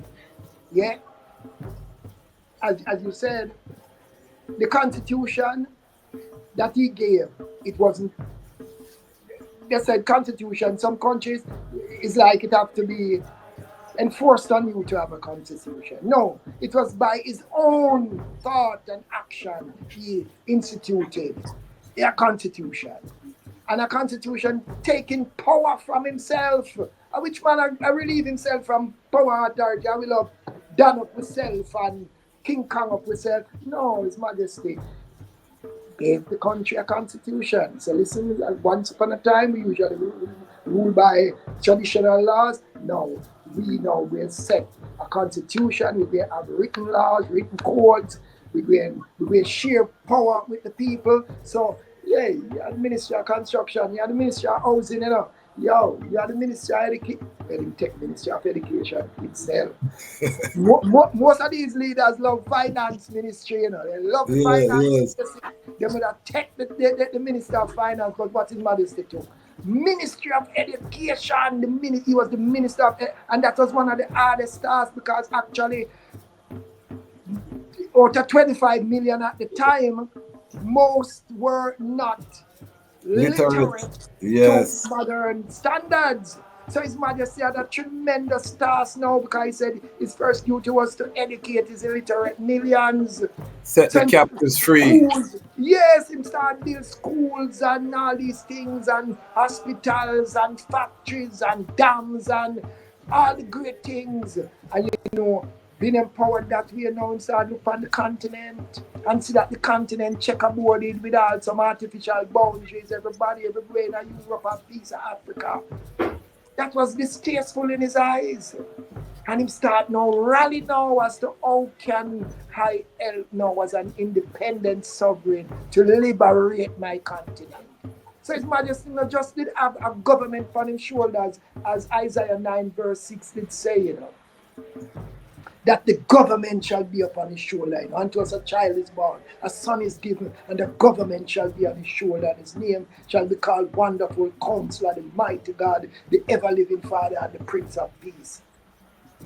He never just satisfied doing so. Him said, listen now, my continent, my country now, my whole people now, we have to get some freedom for them from these colonizers. So His Majesty started his mission. And we see how he took the different blocks coming up early in the 50s, coming up into 60s, and he take the Brazzavillian group and the Moravia and the Casablanca and say, listen now, brethren, we can't approach African unity divided, make we come together. We have to speak with one voice. And it's true that now, you know, we have a grand OAU. The highest of himself shall establish I and I. Yes! And you know, many ones felt that this was a dream. How can him get Africa to unite? His Majesty had the vision. I mean, Kwame Nkrumah and others, and Nyerere and Kaunda and Nasser, they all had this idea. But the way them did approach it, when Judah the lawgiver come and say, brethren, we can't approach it in a splinter group, brethren. We have to have the RMO. We have to come together as one. It can't be over there, so Bingi over there, so tribe over there, so we have to come together and speak with one voice. One voice. And respect with each other and chart the course now for the whole liberation, because a lot to be done in Ras Tafari. We don't have no school, we don't have no health center, we don't have no home for the aged. Each aspect of the creed need an institution, need a physical institution for each. Hungry fed, that is a whole section. Naked clothes is a whole section. Infants, for all of them need their own. Ignorant, educated. Ignorant, educated. Where is the Campion College, which is a Rastafari, you know, equivalent to these high Georges and these great institutions that have the legacy, which are Catholic, you know, the Pope. So why we not invest in upgrading the facilities at the Haile Selassie I school and make it a gem, a jewel in the art of it. We're gonna do it, Ras Ivi. We're going to do it. I'm confident, you know, the RMO is working together. Slowly but surely, we have plans. As you say, we're not gonna televise everything, but we are going to televise a lot here on the Lion Voice because we want to change the narrative. We're not just running out on a stage. What is to be televised will be televised, and what, because some things you have to have the plan of action. Yes. So when it comes to fruition and it cannot be thwarted, the guy can't put no wedge in our spokes. That's the time we say yes. This is it. So by the time you hear about it, it is already in stone. It is already implemented. So I really just give thanks, you know, for the eye strength.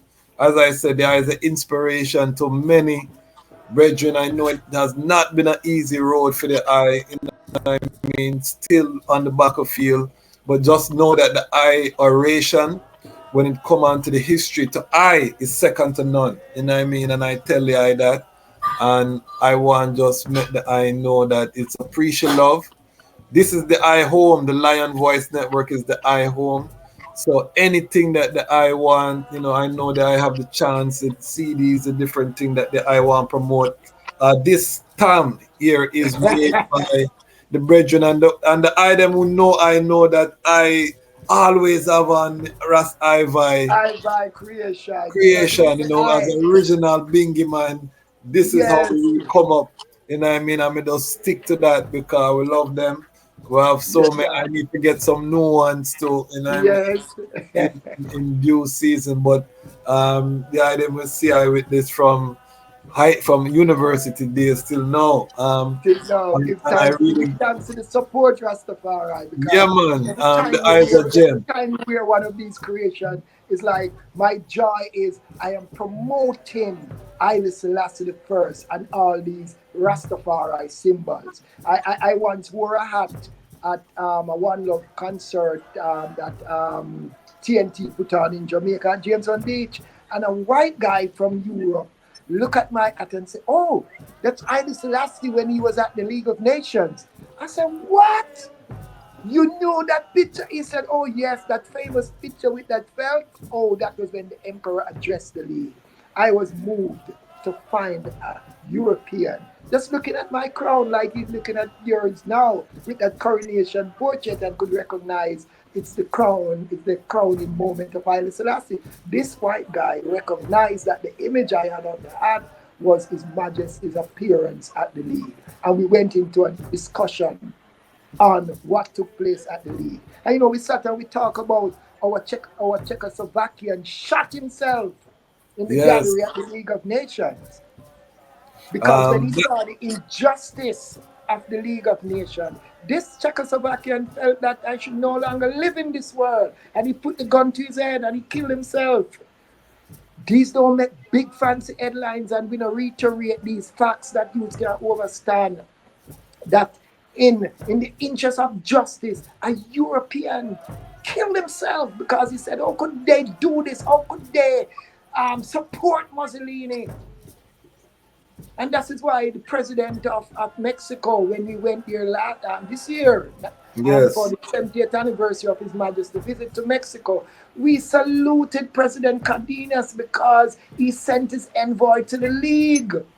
Yes. Tell them that Mussolini is wrong and the League should never stand in the way of Ethiopia. Mussolini is wrong, so the Mexican people saluted Ethiopia and stood in Ethiopia's defense, and that is why in Mexico today we have Plaza de Ethiopia, and in Ethiopia we have a image for the Mexican family. We have Mexico Square in Addis Ababa.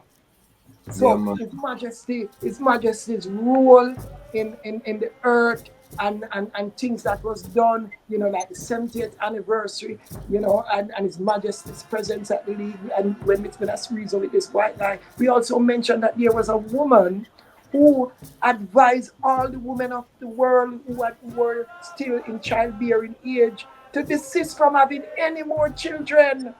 Because she contended that if this is the world we're going to raise children in, where there's no justice, why should we continue to have children in this world?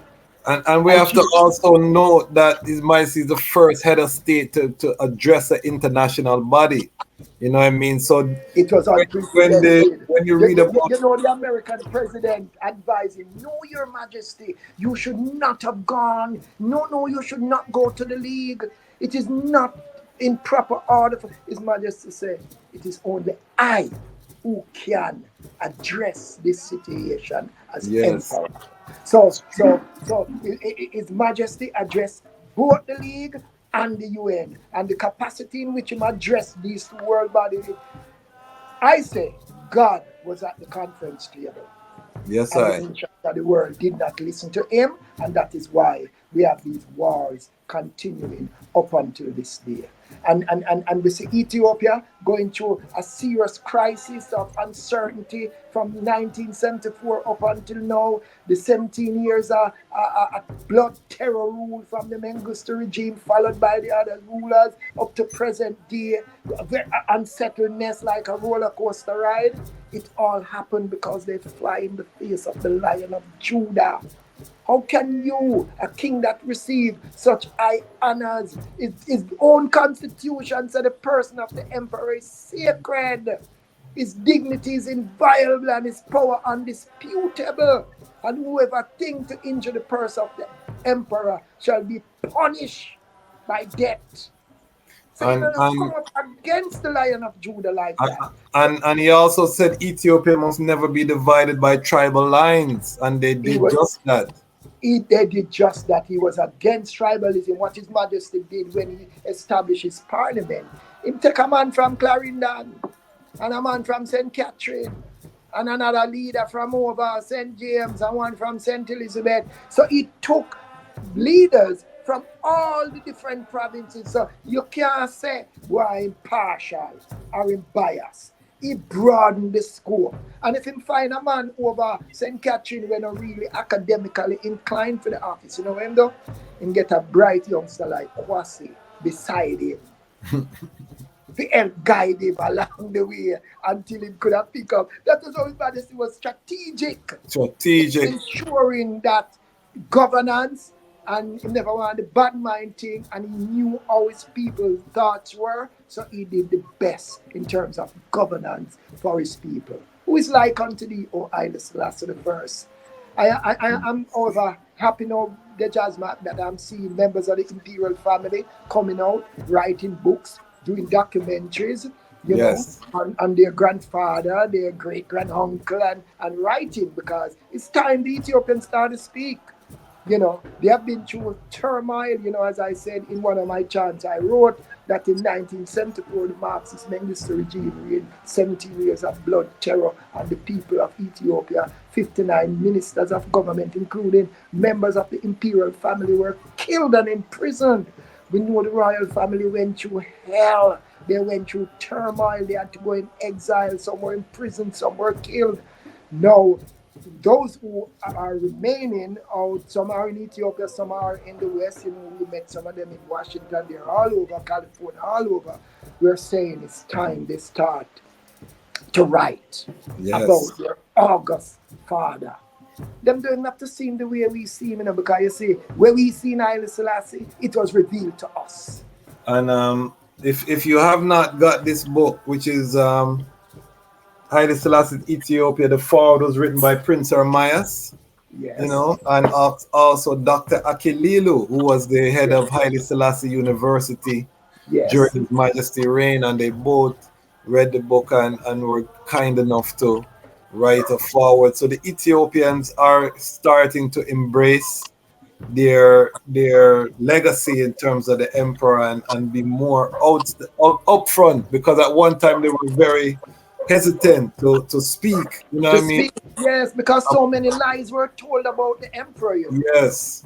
We came up at a time in my uprising school in the 70s, and it's peer rumor. We hear all our principal and teachers come to tell us how the emperor salted millions of dollars in a Swiss bank account and started people. And now the facts are out there that when Professor Eulendorf, Professor in the University of London, when him and members of the family carried out an investigation in the Swiss bank, the Swiss authorities said not a cent, penny or franc was found in any Swiss account belonging to Emperor Haile Selassie I. All invested forward into the country. Exactly. Everything was invested. And the National Commercial Bank of Ethiopia was to bring out the fact that the amount of reserve that was there in Ethiopia, nobody could ever say that the emperor had salted away any money. I saw a documentary where the finance, they said when they look at the finance, they were marveling. They say, how is Maisi do so much with that amount, you know, because but because he was supplementing with his own, With um, his own and His finances. Majesty was a businessman from Harar because he inherited his father's estates, the farms, the trusts. And these are the things that we have to understand about royalty. You know, when we hear noble, sometimes it's just a word that we bandy about there, but there's an economic foundation that they had. They were running operations, you know, both commercial, import, export businesses. So as Rastafari, we cannot be afraid of business. This is part of our heritage and our legacy, and there's nothing spiritual about poverty. You know what I mean? Is an affliction. So I must realize His Majesty show us how to walk through the eye of an eagle. Because you know it said easier for a rich man, I mean a camel to enter through the eye of an eagle than a rich man to enter into Zion.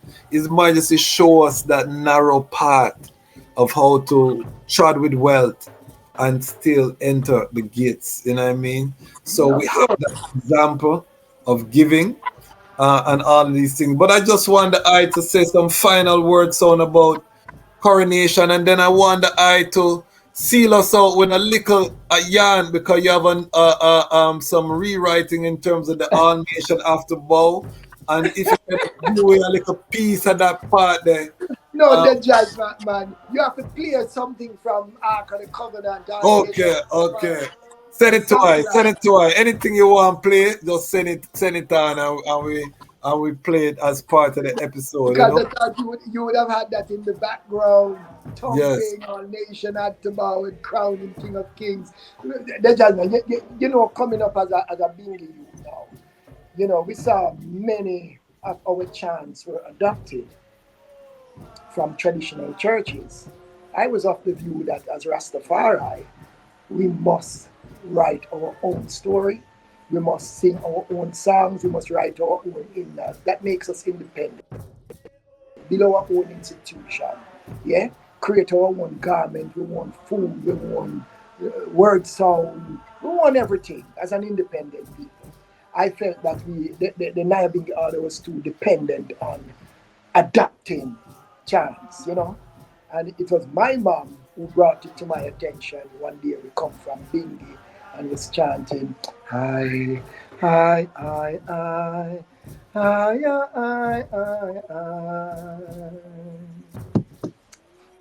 I, I, I. I.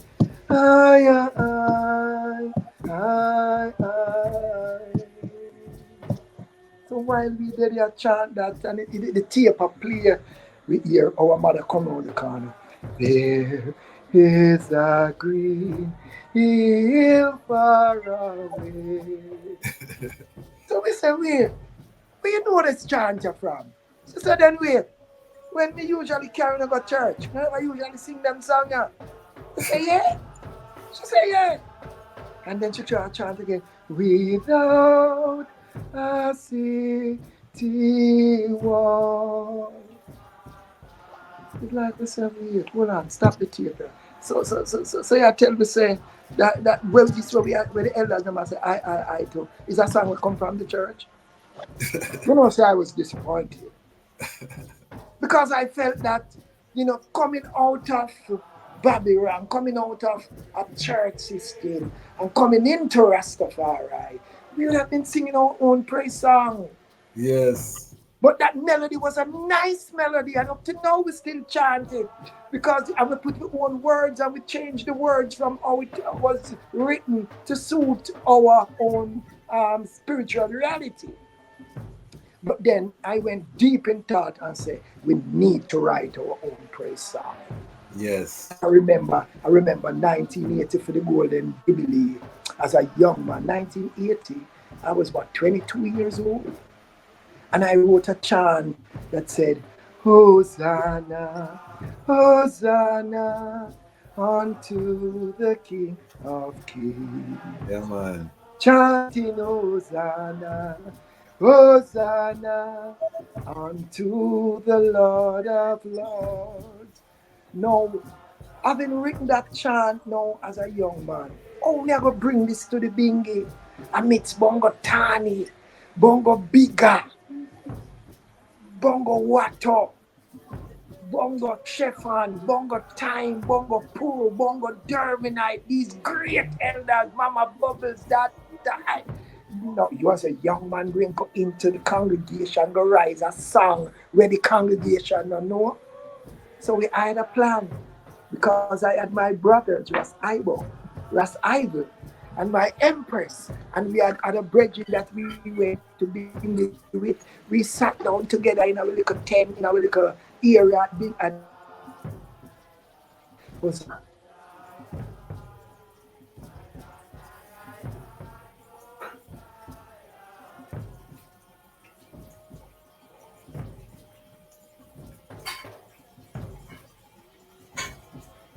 Wi-Fi, the guy. So family, it seems as though the Wi-Fi is no longer cooperating, but we had a powerful reasoning, Ras Ivi Tafari. So family, these things happen, you know. We give thanks for the time that we had with the brethren. If you want a part 2, drop a comment. If you love what you heard and you want part 2, drop a comment. You know, Ras Abuna, we're gonna bring him forward for the part 2. Ras Ivi Afi come forward for the part 2 as well. We are calling on all Rastafari worldwide to use this time of coronation as we reflect on the glory, the honor, and the majesty. Let us come together. Let us put aside the petty differences. Let us allow this day to re-energize the foundation of the movement and the mission, which was the establishment of peace on earth. His Majesty is the foundation. He is Shiloh, Shiloh meaning peace on earth. The king has come, and now it's incumbent on the rest, because it's never been a one-man thing, Superman thing. You know what I mean? The Almighty dwell within the hearts. We are all part of the goodie on the Most High. This is where our superpower comes from, our ability to change, to manifest our thoughts into physical reality. This is how the pyramids were built, through collective security. There's no obstacle, nothing impossible.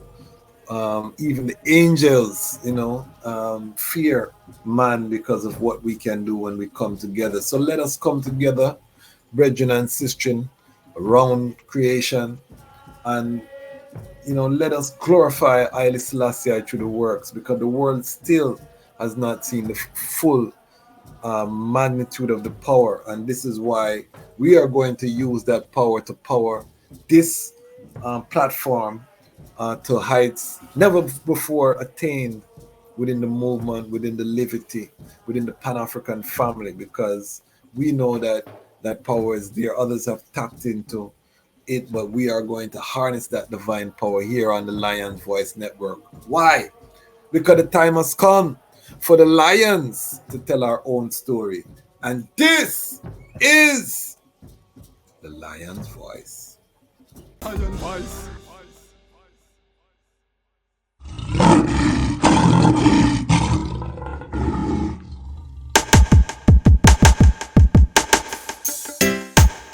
Well, great is the Almighty, and greatly to be praised in the city of Haile Selassie I, the mountain of His holiness. Yeah, from Cape to Cairo, from Timbuktu to the Nile, you know, the whole entire continent. Beautiful for situation, the joy of the whole earth is Mount Zion, from Accra to Addis Ababa.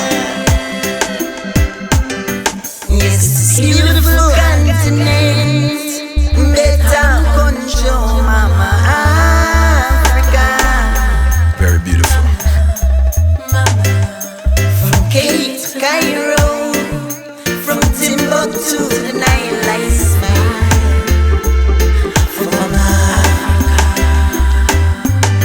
I hear you call Mama Africa. Been so long since I see Mama. Father of Africa set the law. The lion come and dismantle Babylon flaw. We gonna use solar energy, use sanitation to build the ecology. We utilizing green technology. We hailing Haile Selassie first without apology. And then we build the youth them economy. We dismantle Babylon monopoly. We teach the youth them how to live properly. Tell them make sure them got the title for them property. beautiful continent that I'm gonna show Mama Africa. From Cape to Cairo, from Timbuktu to the Nile, I smile for Mama Africa. I love you, mama, your heart never harden. I wanna turn all your slums into garden. I wanna stop all of your youths from starving. I wanna stop all of your tribes from warring. So much to say, so many feelings. We both been hurt, we both need healing. Since the League of Nations you've been appealing. You stand up against them backdoor dealing.